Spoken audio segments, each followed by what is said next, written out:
So, welcome to Stories of Burkes Pass. You may have been wondering what this Stories business was all about, but it's the Stage 2 project of the Burkes Pass Heritage Trust Oral History recordings. So we had Stage 1 a number of years ago, and I'll tell you about that in a moment. So I'm Jane, and it's my pleasure to present the recorded stories of these 5 people. Some names may be familiar to you, who've generously donated their time and memories to be held in the archives of this museum for posterity. I think it's a wonderful gesture that they've allowed these recordings to be made, and they are available to the public for individual interest purposes and anybody doing a research project. So we're lucky to have 2 of our storytellers for this project present today. We have Prue Clark, there's Prue, and Winton Ballantyne. So, and I know Winton's got some family members with him as well. Apologies from Bruce Alexander and Ward Clark. They're off on travels at the moment. They would have both loved to have been here.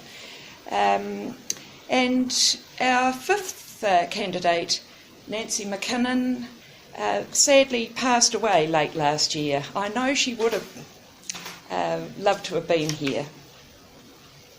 A special welcome too to Jackie Foley, who is our expert professional oral historian interviewer, and probably a lot of the success of this project is due to Jackie's professional, relaxed, attentive manner. She's just the easiest person to talk to. She's made this whole thing really flow, so thank you, Jackie. Welcome also to supporters of the Burkes Pass Heritage Trust, and our patron is with us today, David Reynolds. Thank you to the South Canterbury Museum for having us today, and welcome to any friends or the Historical Society, I think, that have also received an invitation. So just a wee bit of background for people that aren't aware. The Trust was formed in 2000 to promote the heritage of Burkes Pass area, including historic buildings, and we started with the Little Wooden Church, St Patrick's Union Church, which is now 144 years old. Later, Cobb Cottages, other structures, natural heritage. So in 2007, one of our ideas was to record, with Jackie's help, Stage 1, the stories of 6 people. I know one of whom is here today, Helen Willits, in the back there. And we realised what an amazing treasure trove this revealed, and we'd really only touched the surface. So with funding from the Southern Trust and the Community Trust of Mid and South Canterbury, we embarked on Stage 2 and had these further 5 interviews over 2009, 10, and I think the last one was in 2011.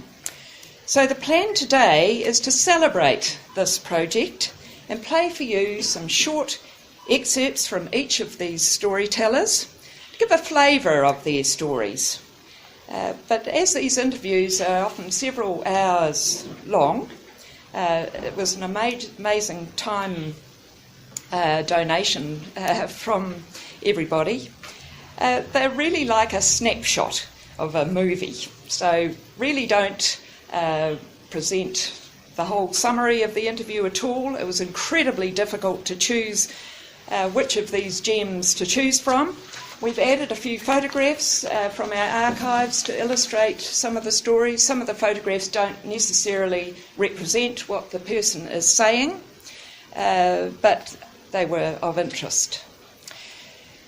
I'd like to also thank Graham, my chief technical man. I know he calls himself the chief dog's body, for putting it all together. So in general, the stories are are of a time period from the 1920s through to the 50s. They're often childhood memories, include the domestic and mundane, through to wider social events. So they were included both happy and sad, depression times and wartime. It's always astonished me how easily everyday details and events, how commonplace knowledge is lost from one generation to another. So I salute all these people for opening up their lives to us, creating this precious memory and a legacy for the future. And I'll leave the rest of the talking to them.